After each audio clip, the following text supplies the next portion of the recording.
Bueno, vamos a comenzar con la parte de tipos de diseños experimentales. Para eso hay un ejemplo del libro de Montgomery que pues lo ilustra muy bien. Vamos entonces a hacer uso de él. Digamos que en este caso se está estudiando la puntuación de un jugador de golf y básicamente se quiere estudiar diferentes tipos de variables de entrada que pueden estar afectando el rendimiento de él. Puede estar afectado por el tipo de palo que él usa, el tipo de pelota usada, pues en este caso de goma de balata o de 3 piezas, caminar cargando los palos de golf o hacer recorrido en un carrito, beber cerveza o agua durante el juego, jugar en la mañana o en la tarde, jugar cuando hace frío o cuando hace calor, el tipo de spikes usados en los zapatos de golf, metálicos o de hule, e incluso jugar en un día con viento o en uno apacible.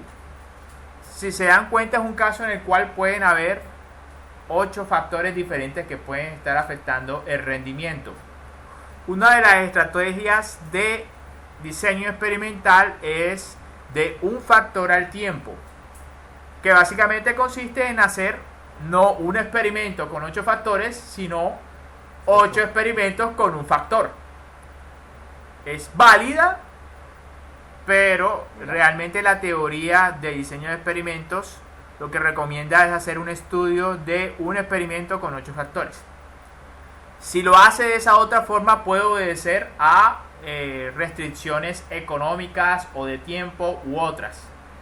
Pero también es una forma válida de hacer experimentos, pero no es la más recomendable. Veamos. En este caso, entonces estamos viendo en el eje vertical la puntuación que sacó el jugador y en el eje horizontal los niveles asociados a cada uno de los factores. Entonces, en este caso, si se dan cuenta, ¿qué tienen en común todos los factores? 2 niveles. Todos tienen 2 niveles. Entonces, una manera para descartar si un factor es importante o no es utilizar un nivel bajito de ese factor y un nivel alto de ese factor. Si no observas un cambio apreciable, puede ser que simplemente no sea importante. Ahora, esto es olvidándonos por un momento lo que les comenté de réplicas. Entonces, en ese punto de vista, ¿qué es más importante en el desempeño? Según eso. La manera de desplazarse. Sí, definitivamente, ¿cómo le va mejor al hombre? Posición más alta caminando. Bueno, es que yo creo que en golf la puntuación está asociada con el número de golpes que le pegas a la pelota. Creo que menos golpes obviamente es mejor. O sea, le pegaste menos a la pelota para poder llevarla hasta el hoyo. Entonces, bueno, no sé realmente. Pensé que era veces en que caían. No, creo que la puntuación está relacionada es con la cantidad de golpes que le das. No recuerdo. Asumamos algo por ahora, ante la ignorancia. Bueno, y definitivamente la bebida. Según eso, tomar agua le da menos puntuación. No sé, ¿trabajo juega mejor? No sé. Entonces, ¿qué podemos decir con respecto a la pelota? Da igual. Pareciera que no importara, Exacto. porque no se ve un cambio apreciable en la puntuación. ¿Y qué vemos en el caso del palo? Para lo más grande, Que tiene mejor puntuación. una pequeña variación. Pero si comparáramos la variación del palo con respecto a la manera de desplazarse, parecería que no es tan importante. Pero todo depende desde qué perspectiva lo mires. Tal vez si lo ves con el suficiente zoom, veas alguna inclinación. Entonces, por eso es que las conclusiones que debemos sacar en diseño y análisis de experimento obedecen a cálculos numéricos, de tal manera que no importa qué sujeto haga los cálculos, llegue a las mismas conclusiones objetivas.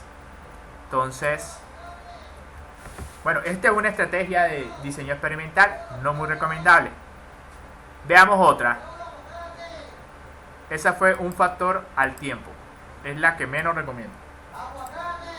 Y la que menos recomienda el libro, de hecho, realmente.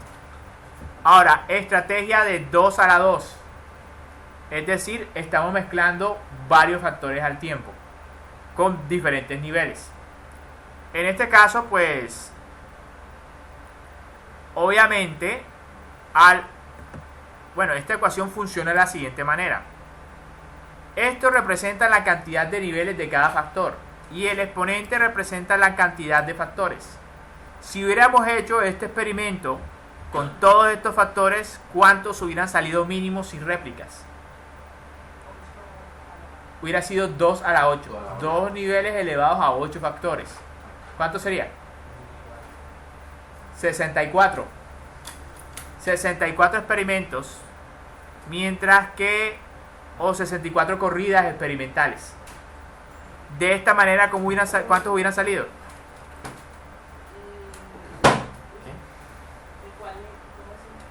De 1 a 1. De un factor al tiempo. Un factor al tiempo. Pero son 2 niveles. ¿Cómo? En eso son 2 niveles.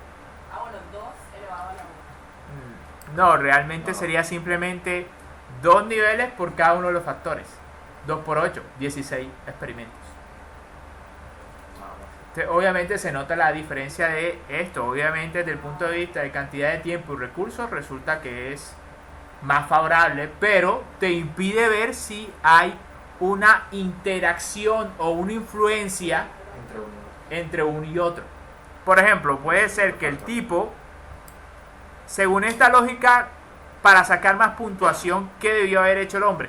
Caminar y tomar cerveza. Caminar y tomar cerveza. Pero puede ser que cuando lo hagas no tengas tan buen desempeño. Bueno, creo que la cerveza deshidrata, entonces no sé. Entonces, a eso se refiere el enfoque de varios factores con varios niveles. En este caso, general, estamos hablando siempre de 2 niveles, no más de 2 niveles. Es el enfoque 2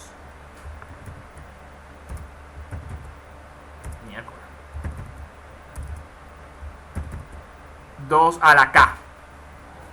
Diseñar un experimento de tal manera que cada uno de sus factores tenga 2 niveles, uno bajo y uno grande. ¿Sí?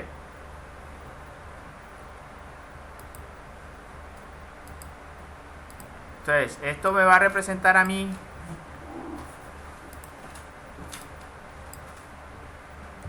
los niveles.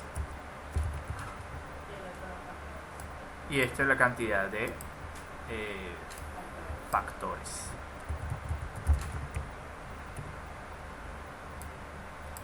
Obviamente lo que notamos es que definitivamente son demasiados experimentos en ese caso particular. Pero bueno, la ventaja es que sí nos permite verificar o medir la interacción de esos factores que antes no estábamos teniendo en cuenta. En este caso, pues, de hecho lo que hicieron fue reducir ¿a cuántos factores? 2. ¿Cuáles? El tipo de palo que usa y lo que bebe. Bueno, ahí está. Ahora, esta figura que representa un cuadrado que representa cada esquina, representa las posibles combinaciones de experimentos. Por ejemplo, en una utiliza un palo grande con una bola de goma de balata, y en otra utiliza el palo grande pero utilizando una pelota que está conformada por 3 piezas. De igual forma, en uno utiliza un palo normal con la bala de goma, y en otro utiliza el palo normal pero con una pelota de 3 piezas. Entonces cada esquina representa básicamente una corrida experimental, pero está teniendo en cuenta las interacciones. Bueno, esto es básicamente lo que obtiene. Cada línea representa entonces un tipo de palo. Y ahí nos damos cuenta de algo. Que puede ser que cuando él hizo estos experimentos... Es el de la pelota, ¿no? Por aquí. Sí. Y ahí nos damos cuenta que cuando hizo este experimento de la pelota, ¿qué palo estaba utilizando? Un palo normal. Claro, normal. Y por eso dieron esos resultados. Obviamente,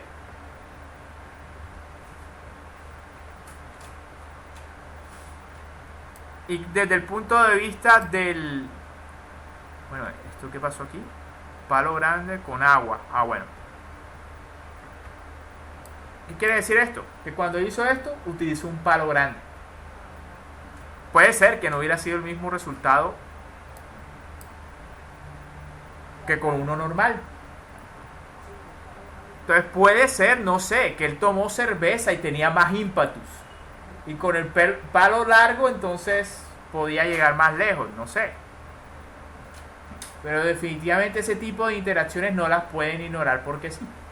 El problema es que son muchos experimentos cuando tienes que lidiar con muchos factores.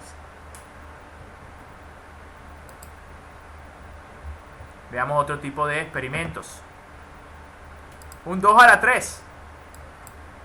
Pero el significado de las variables no ha cambiado. Esto sigue siendo la cantidad de niveles por cada factor. Solamente que ahora vamos a considerar 3 factores. Y la representación geométrica sería un cubo. Bueno, más o menos en 3 dimensiones. El palo, la bebida y la pelota. Cada esquina entonces representa una corrida experimental.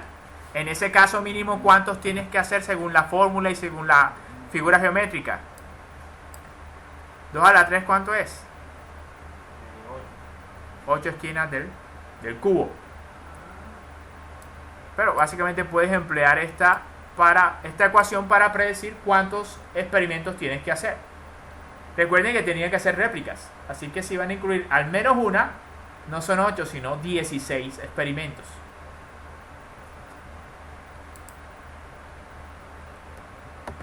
Un 2 a las 4. Digamos que tienen en cuenta esas 3 variables, pero también tienen en cuenta la forma de desplazarse. Serían entonces 2 cubos. Solamente que uno está asociado a los cambios de bebida, pelota y palo para caminando, y el otro está asociado a bebida, pelota, palo, pero en carrito. Casi como la formación de bloques que les comenté anteriormente. Todo un bloque se hace para caminando. Todo un bloque de experimentos se hace en carrito. Bueno, ¿cuántos serían ahí? 2 a la 4. Con una réplica. Y estos son mucho más interesantes. Y es sobre todo utilizado en los casos en los cuales tiene demasiados factores.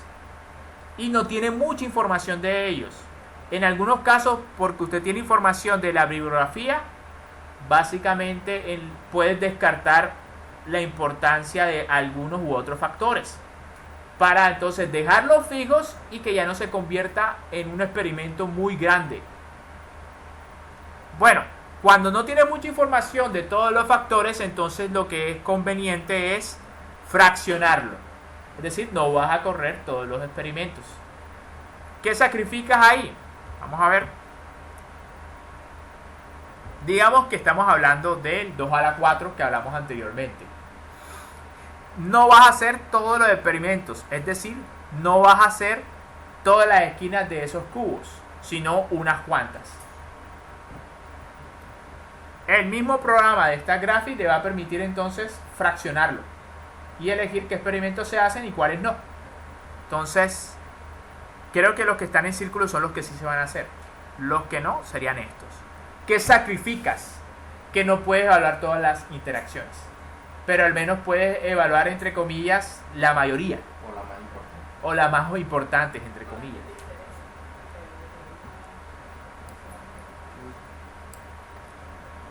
En este momento, ¿cuántos podría ser? 1, 2, 3, 4, 5, 6, 7, 8 de los 16 originales. Es decir, es un experimento un medio fraccionado, porque estás haciendo la mitad de los experimentos. También lo hay para más fracciones. Un tercio, un cuarto de la fracción. etcétera, etcétera, etcétera. Cada vez te concentras más en los efectos principales y vas sacrificando las interacciones. Pero bueno, unas por otras. Veamos cuánto tiempo va. 15 minuticos. Vamos a parar ahí.